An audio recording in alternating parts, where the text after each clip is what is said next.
Hola de nuevo. Tenemos o deberíamos tener al otro lado de la pantalla, porque estaba en comunicación, se estaba conectando al profesor italiano, Angelo Orofino, muy querido en esta casa. No está todavía. Bueno, me ha dicho que se conectaba.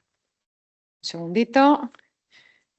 Y le tenemos que agradecer también especialmente el esfuerzo porque cuando le enviamos la invitación nos indicó que le coincidía con otro congreso y él está físicamente en el lugar en el que se va a desarrollar dentro de poquito ese congreso, pero le apetecía muchísimo intervenir y bueno, pues nos ha hecho este favor, le hemos hecho un hueco en el programa para que intervenga online. Preferíamos que hubiera sido presencial, pero evidentemente no le podíamos pedir ese esfuerzo y estamos especialmente agradecidos porque su intervención es muy valiosa. El profesor Pérez Miras aludía hace un momento a la necesidad del liderazgo político, al indirizzo político, ¿no?, que dicen los italianos. Y es verdad, todos estos procesos de transformación digital en los que la inteligencia artificial desempeña un papel de primer orden, pues tienen que estar bien liderados. De lo contrario, la herramienta, admito yo, la herramienta, que es en este caso la inteligencia artificial, terminaría siendo un fin en sí mismo. Ese es un riesgo real.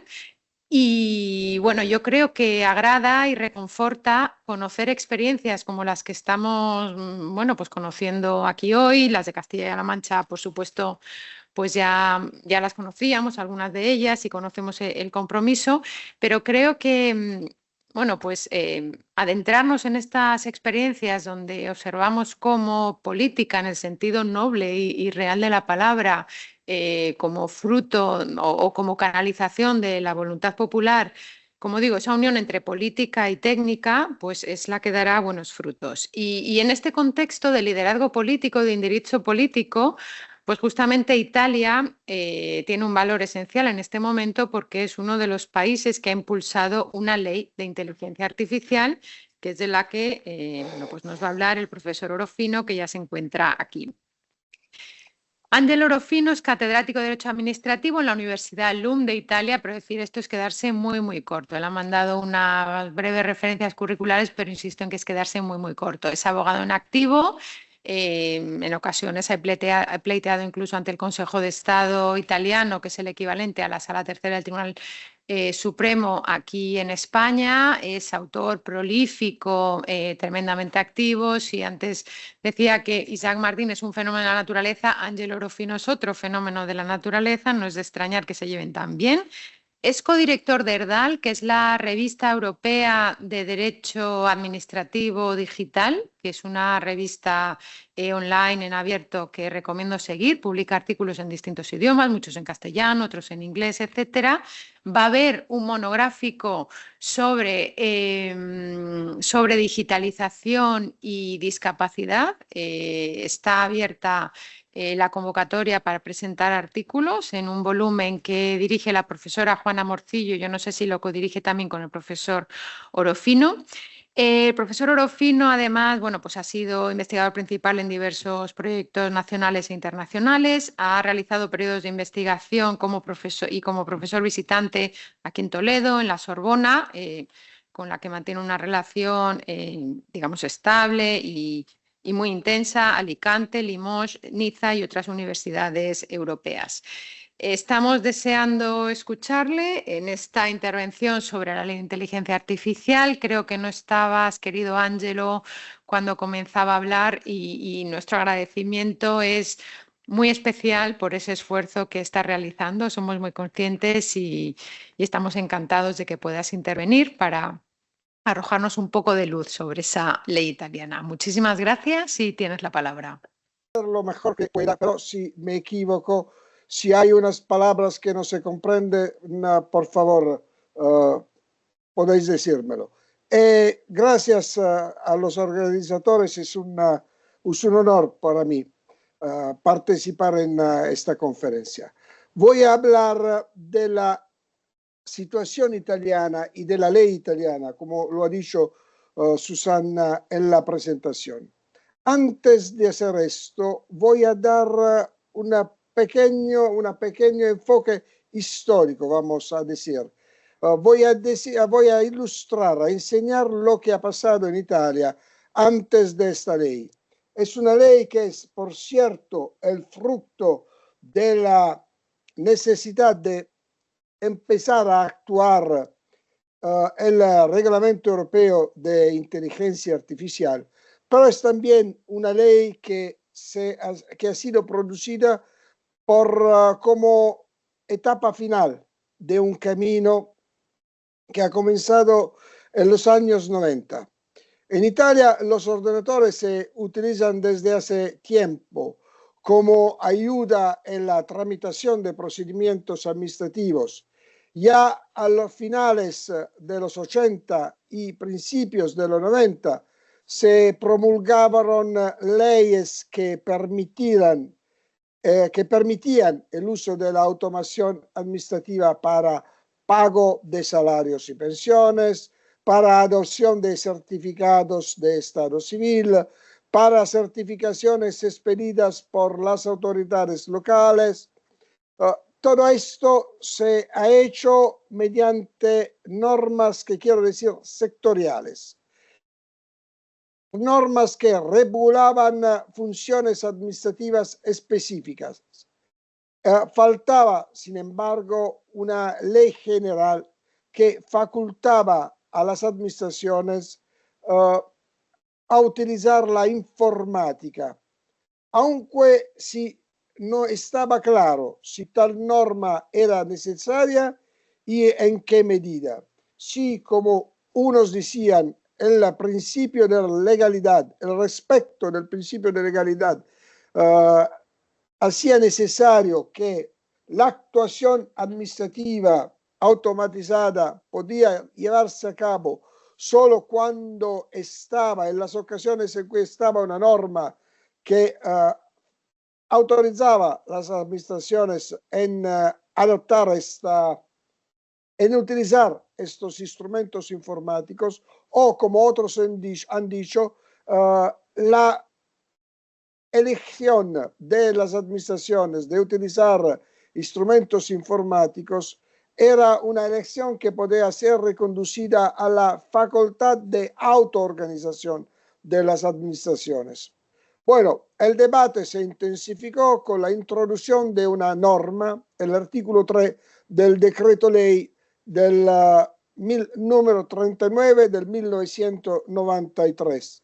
Era una norma que no tenía mucha claridad y la falta de claridad intensificó el debate y la incertidumbre en la aplicación de esta norma, que por cierto ha sido utilizada para justificar que venían adoptadas certificaciones administrativas, actos seriales con instrumentos informáticos, pero no estaba claro si también se podían llevar a cabo procedimientos administrativos automatizados por el medio de computadores.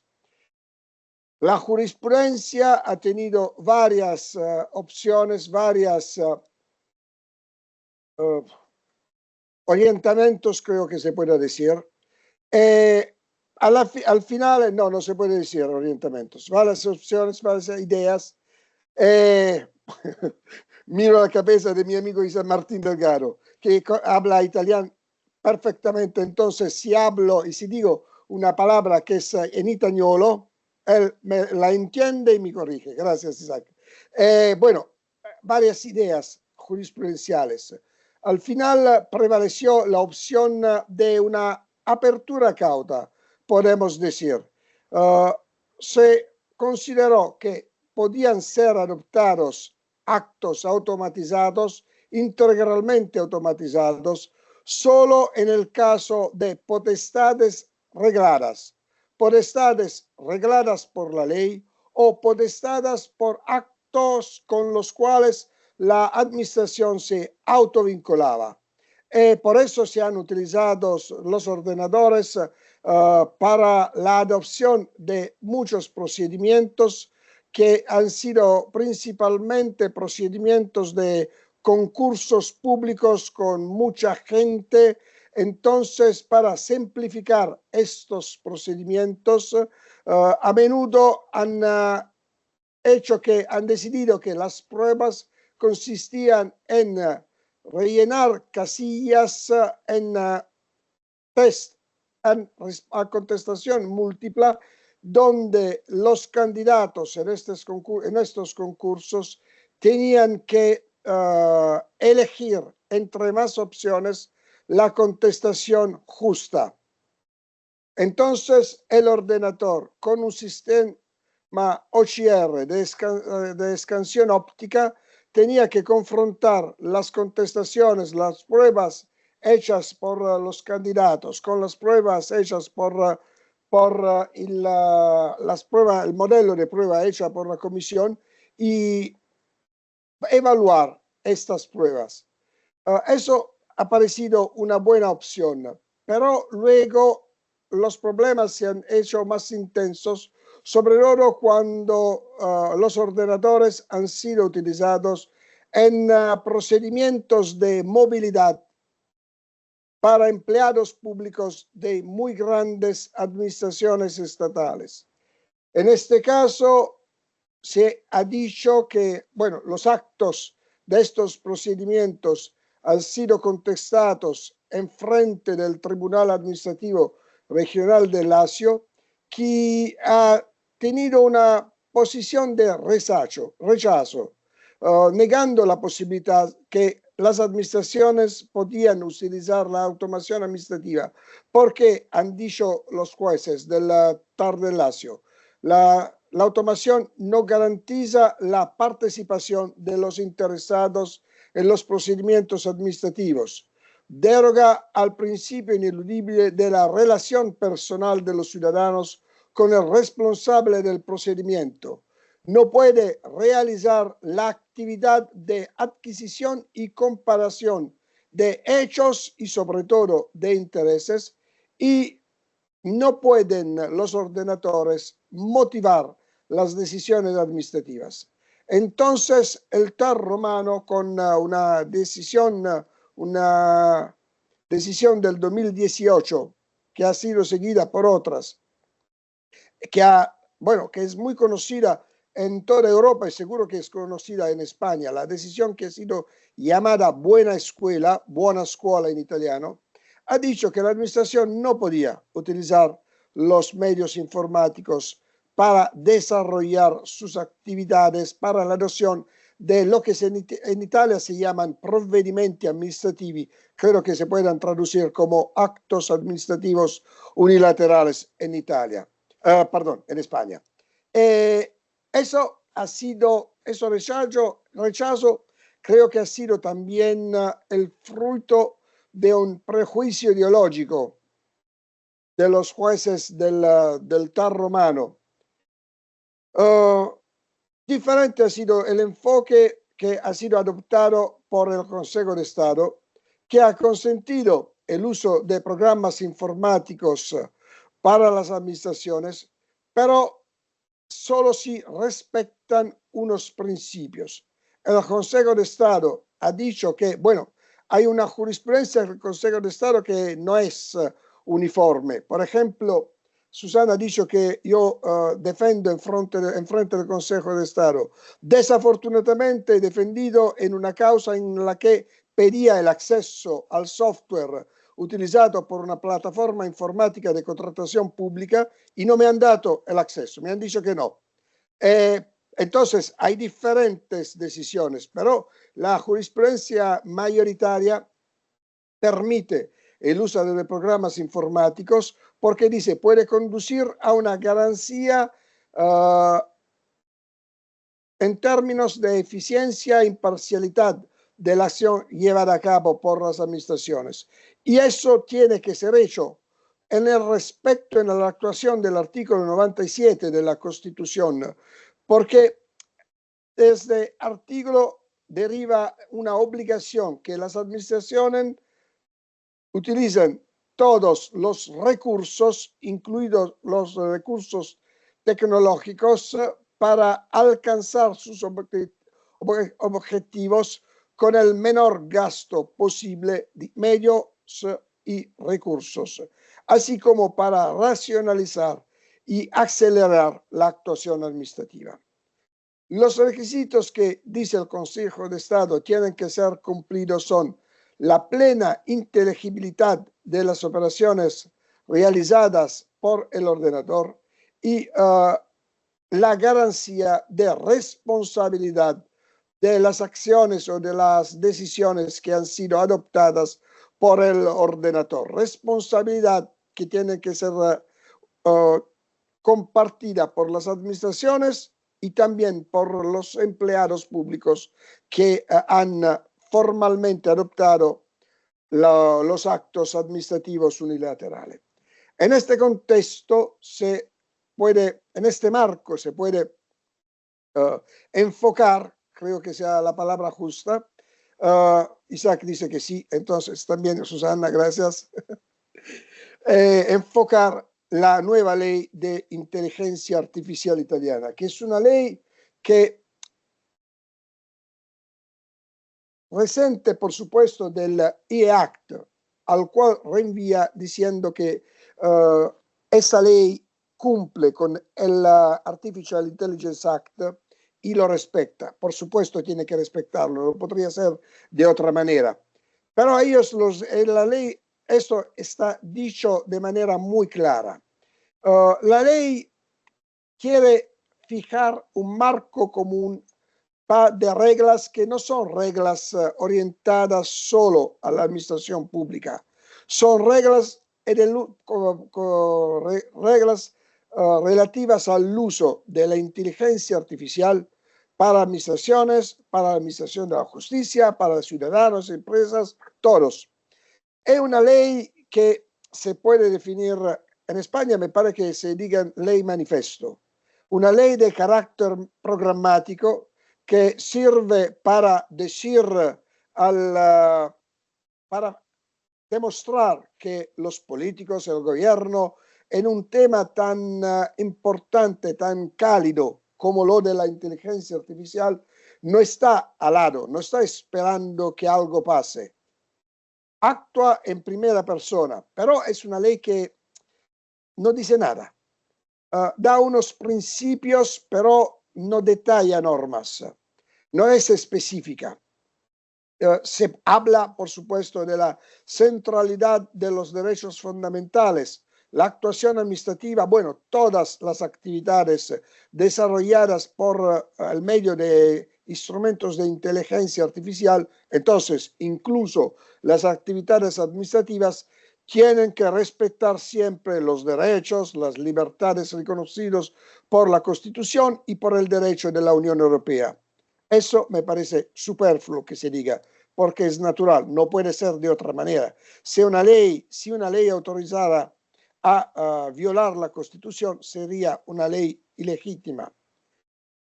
También se dice que tiene que respetar los principios de transparencia, proporcionalidad, seguridad, no discriminación, igualdad de género, que entonces se convierten en parámetros de legalidad de la acción administrativa. Tiene también que respetar y no afectar el desarrollo democrático y la soberanía del Estado. Tienen las soluciones de inteligencia artificial.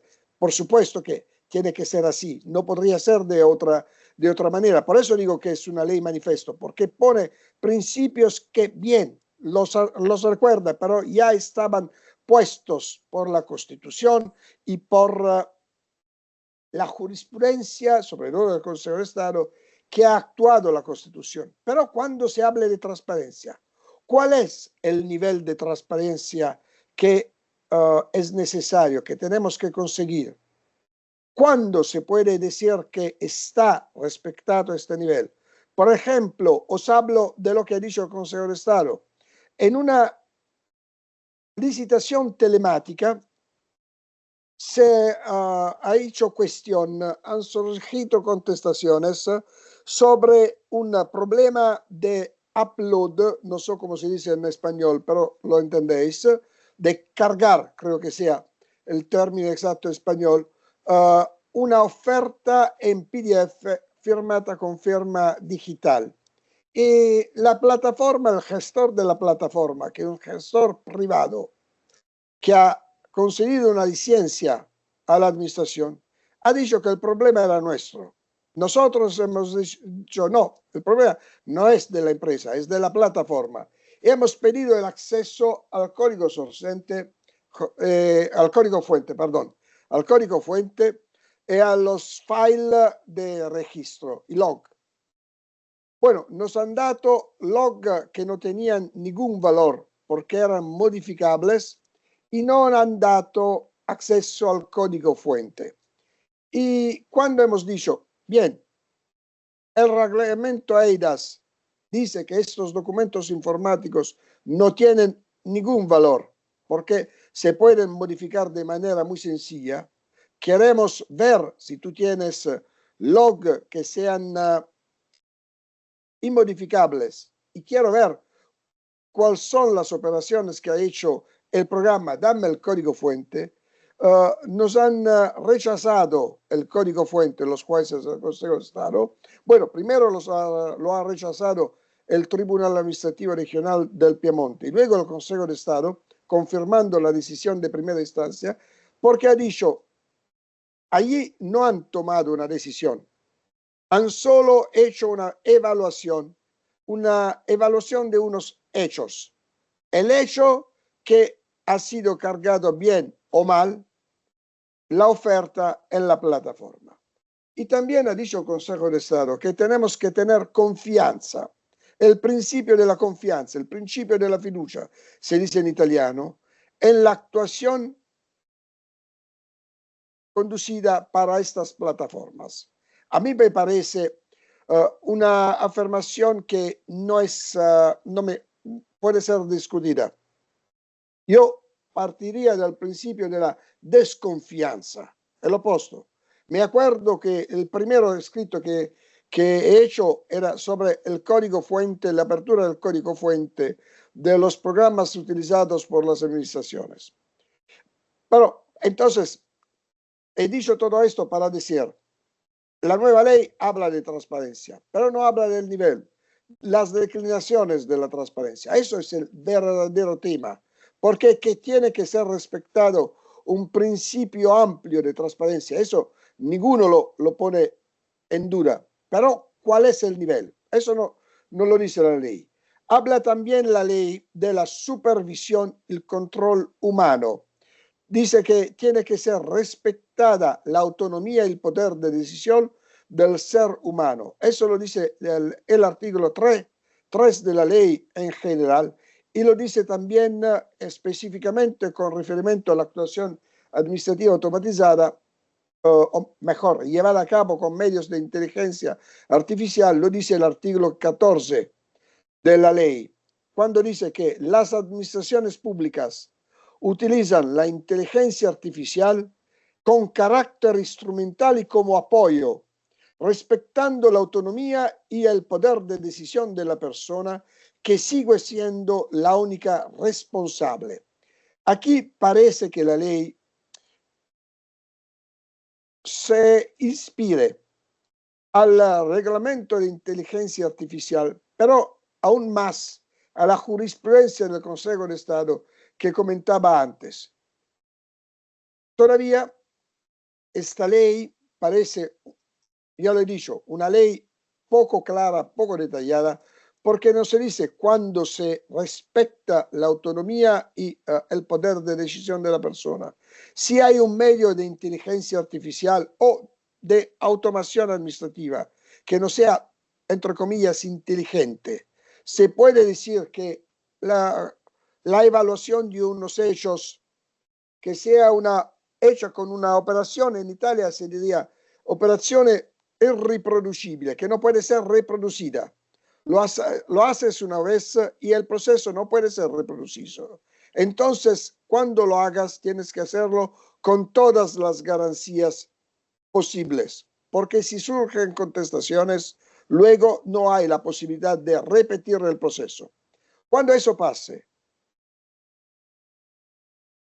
¿cómo se hace para para afirmar el poder y la autonomía, el poder de decisión del empleado público.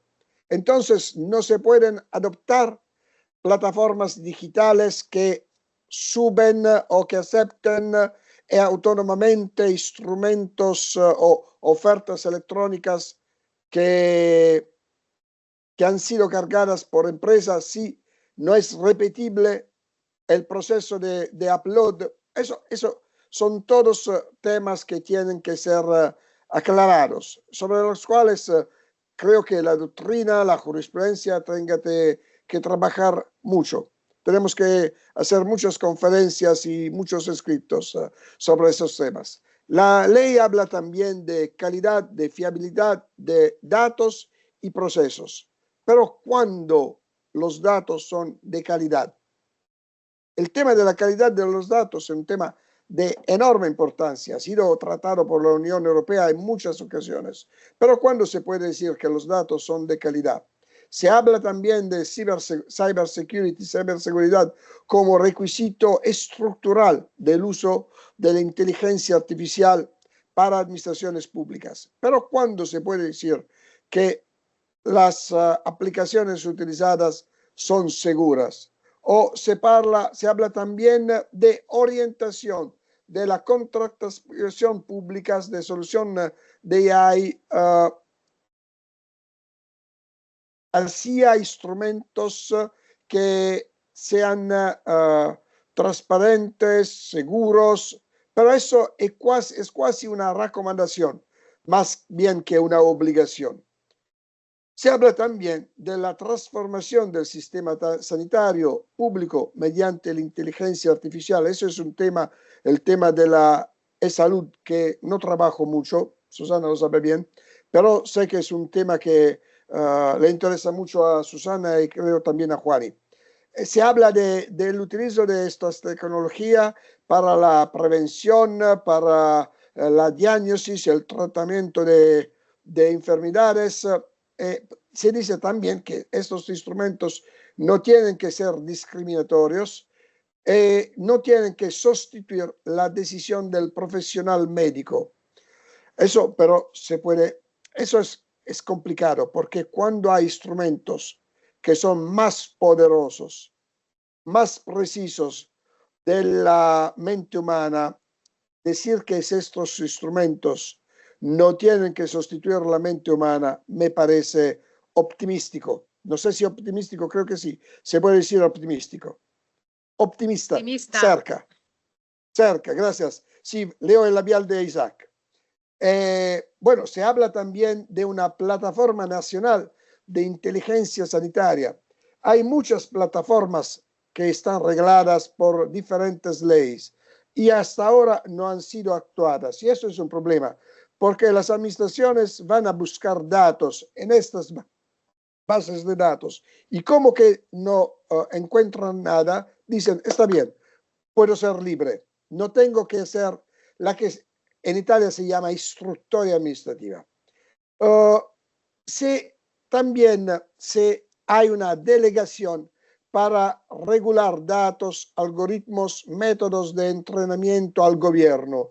El gobierno tiene que adoptar, en Italia tenemos el decreto legislativo, es una fuente primaria, tiene el mismo valor de una ley, puede ser adoptada no por el Parlamento, sino por el gobierno, que necesita de una delega en este ámbito.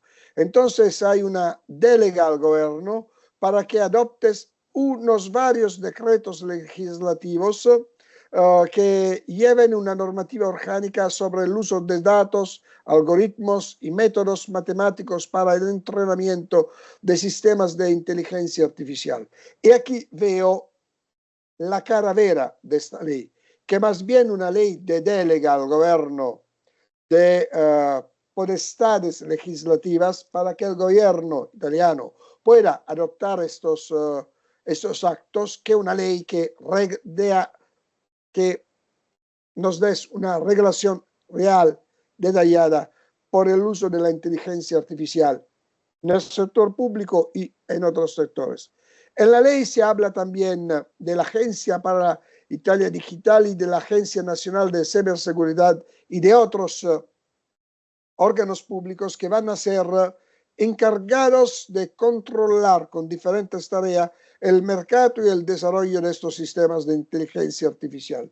Y hay en ERDL, se ha hablado de ERDL, hay en ERDL un trabajo que me ha interesado mucho de Mirko Maldonado Menéndez, me parece que es el nombre, donde se habla de cómo se están instituyendo en cada país. Mirko tiene un enfoque más bien sobre países de Latinoamérica, pero eso está pasando en todo el mundo, en Latinoamérica como en Europa. Se van a crear siempre más órganos, agencias, entidades públicas que tienen tareas específicas, que son tareas muy puntuales, quiero decir tareas casi normativas. Van a dar reglamentos que el soft law que sirve para poner al día todas las soluciones elegidas en un contexto tecnológico que en continua evolución. Por fin, la ley habla de Estrategia Nacional de Inteligencia Artificial y Coordinación Interministerial. Estos órganos de que he hablado, incluso la presidencia del Consejo de Ministros italianos, tienen que unirse y hacer una estrategia nacional de adopción de actos de inteligencia artificial.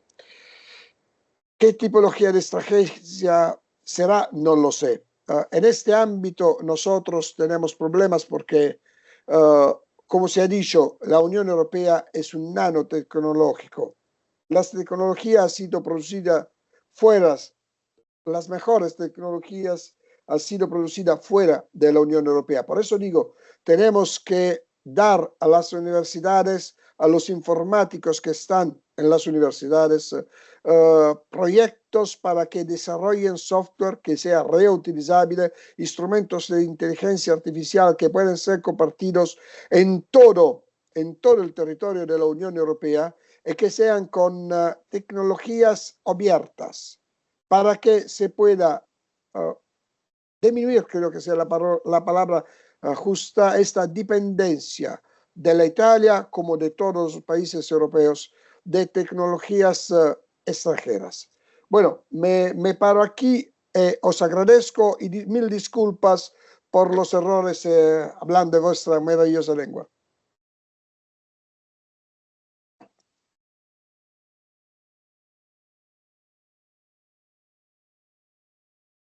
Muchas gracias, profesor Orofino, querido Ángelo, por esta exposición tan clarificadora en un castellano maravilloso, que además sabemos que te encanta y estás continuamente intentando aprender nuevas palabras, pero bueno, ya es maravilloso. Se abre un breve turno de intervención por si alguien tiene alguna pregunta también en relación con las dos personas que quedaban pendientes, Eva Oliver y Antonio Pérez Miras. ¿Alguna pregunta, alguna reflexión, algún comentario? Yo aprovecho que tengo el micrófono para lanzar alguna reflexión / pregunta. Indicaba Ángelo que la ley italiana, que podemos poner por supuesto a disposición de todo el mundo, aunque bueno, pues es de fácil acceso, junto con el anteproyecto de ley cántabra de salud digital, la ley italiana de 17 de septiembre de este mismo año, de hace muy poquito, decía que es una ley manifiesto, una ley programática. Su contenido es escueto, son 28 artículos escasos, interesante, y recuerda más a un plan estratégico que a una norma en sentido estricto con una densidad normativa suficiente. Esto, lejos de extrañar, en mi opinión, y lógicamente la someto a debate, es una tónica de los tiempos, porque estamos abordando una realidad que se mueve en un terreno movedizo, que va evolucionando de una manera vertiginosa cada día, y el derecho se tiene que adaptar a esta nueva realidad. El derecho es por esencia conservador, una norma jurídica se adopta cuando el debate está socialmente maduro y aquí tenemos que regular, porque hay que configurar el marco jurídico correspondiente, una realidad sobre la que en muchas ocasiones no hay consenso social que se nos escapa, que a veces no terminamos de aprender precisamente porque ahora ya se está desarrollando algo nuevo que no existía ayer. Por lo tanto, creo que este tipo de leyes, por una parte, son reflejo de la necesidad de adaptación, no solamente de la sociedad, no solamente de la tecnología, sino también de los instrumentos jurídicos. Y en ese marco cobra especial importancia algo que de hecho en los proyectos estudiamos, que son, y me consta que alguien más lo va a abordar hoy, lo mencionaba Ángelo, lo mencionaba alguien más en las ponencias, cobra especial importancia un sistema de gobernanza robusto. Sobre la base de unos principios y de un marco genérico de actuación, se necesitan organismos técnicos independientes que vayan adoptando en ocasiones normas, en ocasiones instrumentos de soft law, eso está ocurriendo a nivel europeo, adaptándose a la situación. Eso por una parte. Desde el punto de vista jurídico, y esta es una pregunta también que lanzo al profesor Orofino, hace poco en un congreso sobre inteligencia artificial, como no, se planteaba qué grado, y bueno, planteo en general, ¿qué grado de libertad tienen los Estados miembros de la Unión Europea para regular la inteligencia artificial? Teniendo en cuenta que existe el reglamento y que el reglamento, por mucho énfasis que pongan los derechos de la ciudadanía y en el enfoque eurocéntrico, etcétera, lo que regula es el mercado interior. Por lo tanto, pone límites a lo que se puede hacer desde la óptica del mercado interior. Una norma nacional más restrictiva podría estar afectando al mercado interior, aunque sea bondadosa y piense en los derechos, podría estar afectando al mercado interior de una manera no querida por la Unión Europea. En este Congreso, al que hacía alusión, había alguna posición maximalista que sostenía incluso que los Estados miembros tienen vedada la capacidad de regulación en esta materia y que lo único que pueden hacer es remitirse in totum al reglamento de inteligencia artificial. Y por último, la ley italiana, bueno, pues como ha explicado brillantemente el profesor Orofino, va pasando revista a distintas cuestiones y recoge un apartado sobre sectores, disposiciones de sectores, y el primero de ellos, en el artículo 7, es justamente el uso de la inteligencia artificial en el ámbito sanitario y lo une con la discapacidad, en el ámbito sanitario y en la discapacidad. Aquí tiene algunos elementos de alguna densidad normativa, pero simplemente quería subrayar lo que de todos los sectores, también aquí la ley italiana comienza citando el ámbito sanitario y el de la discapacidad, es decir, uno de los colectivos vulnerables a los que hay que prestar especial atención.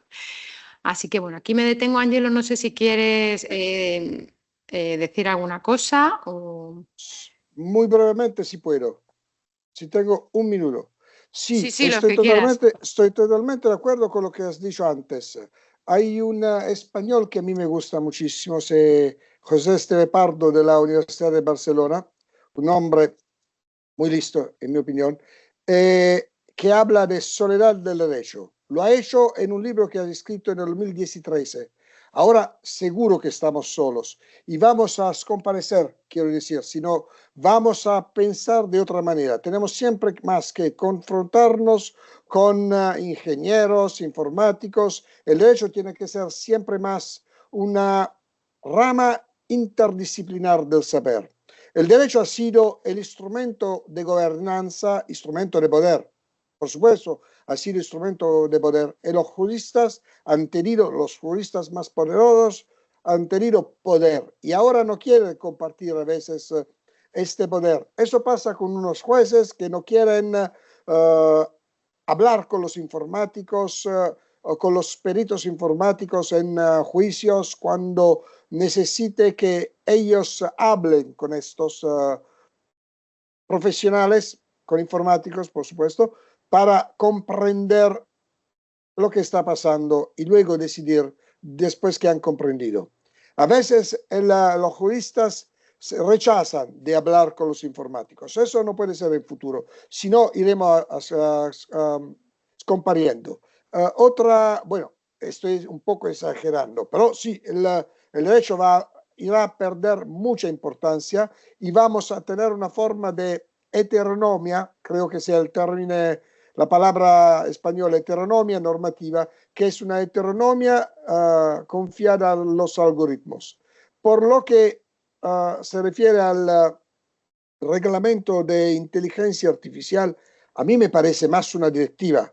Es más bien una directiva que un reglamento. Un reglamento tiene que ser detallado, allí no hay detalle. Seguro, estoy de acuerdo con Susana, no es sencillo ser detallados en un ámbito como esto, donde hay una evolución tecnológica que necesita siempre, que requiere siempre un jurista que sea dinámico. En los procesos ordenamentales o de adopción de leyes, de reglamentos, no son dinámicos. El EACT ha sido adoptado después de unos años, ahora están intentando modificarlo e incluso en esta ocasión están necesitando mucho tiempo. Entonces, sí, por supuesto, es normal que en este ámbito las leyes van a ser más amplias de principio, de marco, de enfoque, podemos decir, y van a dar delega a autoridades, entidades, pero no me parece posible que los estados europeos no puedan actuar el acto allí donde no hay espacios libres. Es decir, el acto tiene que ser respetado, por supuesto, es evidente. Pero eso no impide a las administraciones de ver mejor, a los estados europeos de dar normas que sean normas que sirvan para arreglar sectores específicos, incluso el sector público, incluso porque necesitamos de estas normas. Y la Unión Europea, como ha dicho bien Susana, regla más el mercado con disposiciones que son orientadas al mercado, y pero tenemos también que pensar a las administraciones y a los ciudadanos. Son las administraciones europeas que garantizan la democracia en la Unión Europea. Bueno, muchas gracias. No sé si hay alguna intervención. ¿No? Si no, damos por concluida esta sesión agradeciendo de nuevo al profesor Orofino el esfuerzo que ha hecho y la brillante intervención. Un aplauso. Gracias a vosotros. Muchas gracias y pasamos sin más dilación a la última mesa redonda.